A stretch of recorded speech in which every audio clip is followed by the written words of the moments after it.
Hello Diamonds, you're most welcome on our YouTube channel Wealth Star. How do I find a business idea and achieve financial freedom in early 30s? So today we will see these two topics. So let's start that how to achieve financial freedom in early 30s, and we will see that plan B for become rich. We know very well that we have plan A like job, and that will be private job, government job, business, and other sources of income like investment, trading. But today we will see the plan B for become rich. So let's start. First of all, we will see that what is financial freedom. It means in general word, what is the definition of financial freedom? The financial freedom is having enough residual income to cover our living expenses. It means हमारे पास इतने पैसे होने चाहिए कि हम अपने जो खर्चे हैं वो आसानी से निकाल सकें। इसके बाद देखते हैं, it is not about being rich and having tons of money. It mean ये इतना ज़्यादा नहीं है कि हमें बहुत सारा पैसा इकट्ठा करना है, जैसे टन्स में हमने बहुत सारी मनी है वो इकट्ठा करना है, इतना नहीं है। क्या है? But having enough to cover your expenses so that you can spend your precious time doing what you like rather than doing things just to earn money। इसको सिंपल वर्ड में देखें तो आपको ज़्यादा मनी है वो इकट्ठा नहीं करनी है। कितनी करनी है कि आपके जितने भी एक्सपेंसेस है, जितने भी खर्चे हैं वो आप कवर कर सके, बस इतनी ही आपके पास होनी चाहिए यदि जनरल वर्ड में देखें। और भी इसको सिंपल करें तो what is financially freedom in simple word, तो इसमें अपन और इसको सिंपल करें तो यही है, being financially independent mean having sufficient income, savings और investment to like comfortably for life and meet all of one's obligations without relying on paycheck. That is the ultimate goal of a long term financial plan.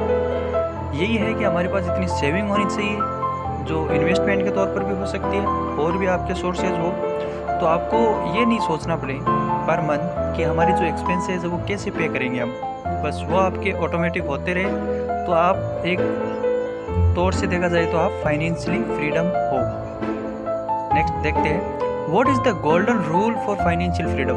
अब हम देखते हैं कुछ rules, तो इसमें सबसे first है, the strategy is called paying yourself first. The most important strategy that's called paying yourself first. It mean आपको सबसे पहले पे किसे करना है, आपके पहले खर्चे निकालने हैं या फिर आपका जो मंथली बिल है वो पे करना है, क्या करना है। तो इसमें रूल के अकॉर्डिंग अपन को क्या करना है, paying yourself first.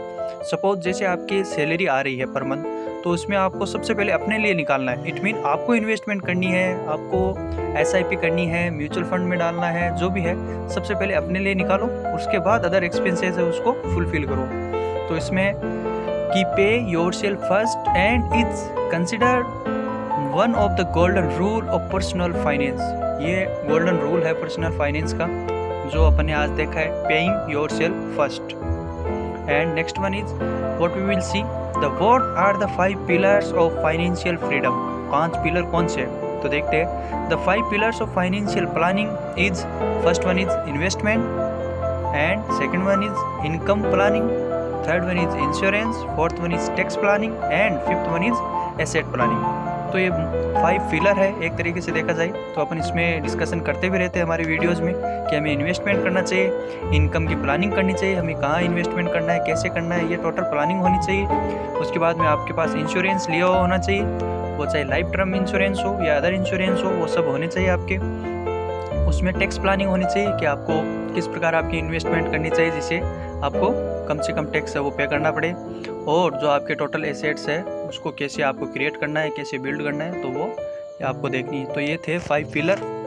And इसमें देखते हैं, are a simple but comprehensive approach to financial planning.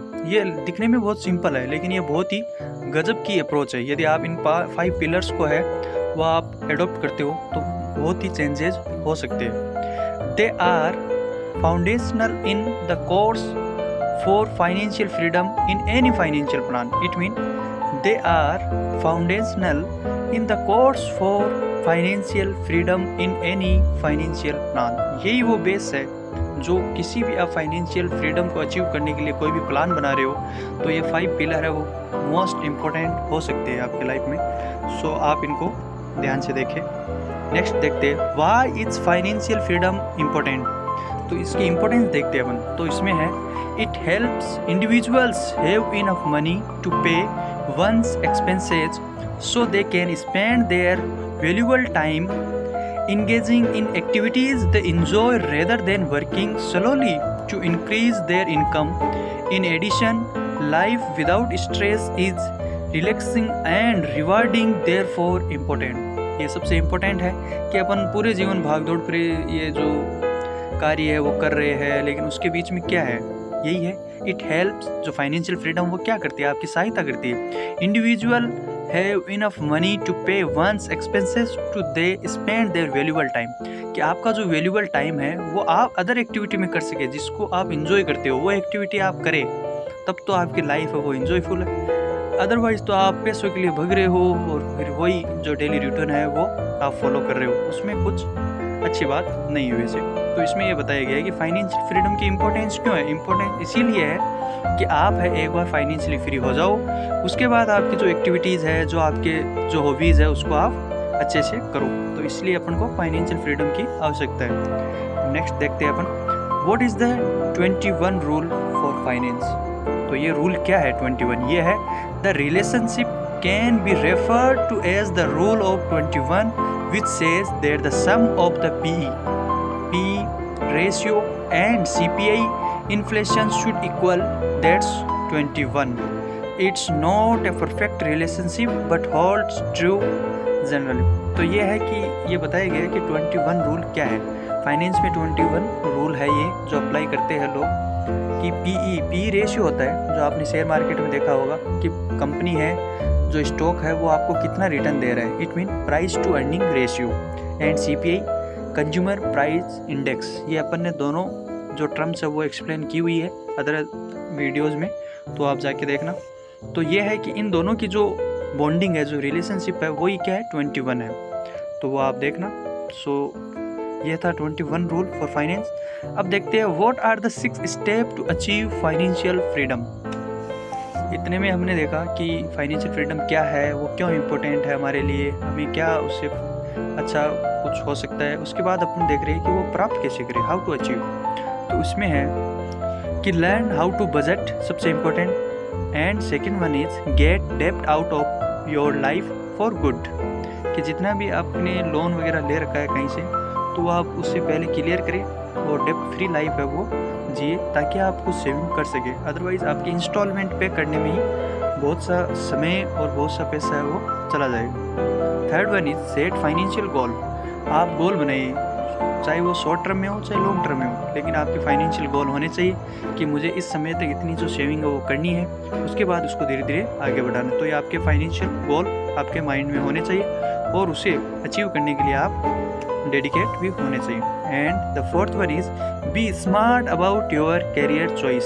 आपने जो भी करियर चुना है उसके प्रति आप पहले अच्छे से विचार कीजिए कि हाँ एक्चुअली मुझे यही करना है, क्या मैं इसीलिए बना था, क्या मेरी जो फुलफिल जो टोटल डिमांड है वो फुलफिल हो जाएगी। तो इसको ध्यान में रखकर अपना करियर वो चूज करें। And next one is save money for emergencies.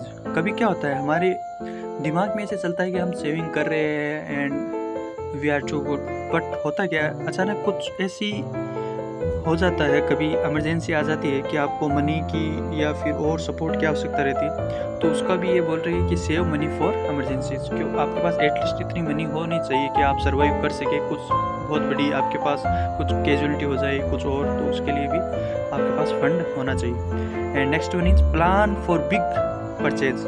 आपको प्लान करना चाहिए, चाहे आप कुछ प्लॉट ले, कुछ एसेट्स क्रिएट करें, कुछ रियल एस्टेट में इन्वेस्ट करें, तो कहीं पर भी करें, तो बिग परचेजिंग करनी है तो उसके लिए आपको पहले प्लानिंग करनी चाहिए कि आपके जो एसेट है वो रियल में एसेट है या आपके ऊपर लाइबिलिटीज़ है, जैसे कि कुछ कार वगैरह है तो उनकी वैल्यू है वो डिक्रीज होती है, तो वो भी ध्यान में रखना चाहिए। फिर नेक्स्ट है invest for your retirement future. आपको लाइफ को ऐसा नहीं है कि हमने केवल आज के बारे में सोचा कि हमें आज क्या करना है, ऐसा नहीं होना चाहिए। थोड़ा बहुत फ्यूचर के प्रति भी रियलिस्टिक जो थिंक है वो अपने दिमाग में होनी चाहिए। फिर लास्ट है look for ways to save. हमें ऐसे बहुत से जो माध्यम है, जो रास्ते वो खोजने चाहिए जिससे हम सेविंग है वो बढ़ा सके और जो अपने एक्सपेंसेस है वो कम कर सके। तो ये थे 6 step for achieve financial freedom. अब देखते हैं how good habit can help you achieve financial wellbeing. तो वो देखते हैं live with in your means. Second one is spend wisely, free up funds, build emergency saving, avoid expensive borrowing and manage your existing debt, save for the future, protect what matter, be aware of scam and fraud। ये general बातें जो आपको पता है फिर भी आप देखिए। एंड नेक्स्ट देखते हैं how can I get financially free at 30। ये मोस्ट इंपॉर्टेंट तो इसमें है ट्रैक योर स्पेंडिंग। आपको ये पता होना चाहिए कि आपके खर्चे कहाँ हो रहे, कितने हो रहे, कैसे हो रहे, क्यों हो रहे, ये सब कुछ आपको पता होना चाहिए। जनरली अपन करते क्या, हम कभी देखते नहीं है कि हमारा जो पैसे वो जा कहाँ रहे, हम बस जस्ट पे करते रहते हैं कि हाँ लाइफ चल रही है, स्पेंड कर रहे हैं। लेकिन यदि आपने थोड़ा सा भी उसको ट्रैक किया या फिर यूँ कहिए कि आपने थोड़ा सा भी मैनेज किया तो बहुत अच्छा कर सकते हैं। And live with in your means. अपना उद्देश्य स्पष्ट होना चाहिए, आपको क्या प्राप्त करना है वो क्लियर होना चाहिए। And don't borrow to finance a lifestyle. उधार लेके आप ऐसी लाइफ स्टाइल मत बनाइए कि शो ऑफ करना है, आप बोरोइंग तो बिल्कुल नहीं कीजिए। And set short term goals. Short term goals होना चाहिए कि हमें हाँ इतने समय में ये कुछ करना है, लॉन्ग टर्म भी होने चाहिए लेकिन उतने इंपॉर्टेंट शॉर्ट टर्म भी है। Become financially literate. सबसे इंपॉर्टेंट जो आज अपन ये कर रहे हैं ये क्या है, ये बहुत छोटा सा स्टेप है बट ये क्या है, हम फाइनेंशियली लिटरेट हो रहे हैं, हमें कुछ जानने की इच्छा है, हम जान रहे हैं, समझ रहे हैं, that's why we are here. And save what you can for retirement. ये अपने ऑलरेडी डिस्कस कर लिया है। And don't leave money on the table. ये भूलने की आदत होती है और अदर वे में भी है, वो भी आप देखना। Take calculated risk. ये भी नहीं कि हम बहुत ज़्यादा रिस्क ले रहे हैं और ये भी नहीं होना चाहिए कि हम रिस्क ले नहीं रहे, तो दोनों में बैलेंस करके चलना चाहिए। And I hope you will do. Last देखते हैं what is 15% rule for finance, the most important rule according to me. And let's see, this rule is one of the most basic rules that help an investor become a crorepati. How? अब देखो ये rule है वो आपको करोड़पति बनाएगा, तो आप देखिए कैसे। It says, ये रूल क्या कहता है, if you invest Rs 15,000 a month for a period of 15 years in a stock that is capable of offering 15% interest on an annual basis, then you will amass an amount of Rs 1,27,601 rupees at the end of 15 years. That's why this is rule 15%. सीधी सी बात है कि इसमें कहा है कि आपको 15,000 रुपये per month invest करने हैं। कितने साल के लिए? 15 साल के लिए। 15,000 रुपये 15 साल के लिए कुछ ऐसे स्टॉक में करो जो आपको ऑफर करता हो, मतलब वो आपको पे करता है कितना, 15% इंटरेस्ट पे करता है और एनुअल बेसिस पर। देन यू विल एमस, तो आपके पास कितनी अमाउंट हो जाएगी, 1,27,601 रुपये आपको कब हो जाएगी, 15 साल के बाद में प्राप्त हो जाएगी। तो ये बहुत ही सुपर्ब रूल है, वैसे हो सके तो अप्लाई करना। सो ये थी अपनी आज की video. So thanks a lot for watching this video and please like and share our videos, subscribe wealth lifestyle.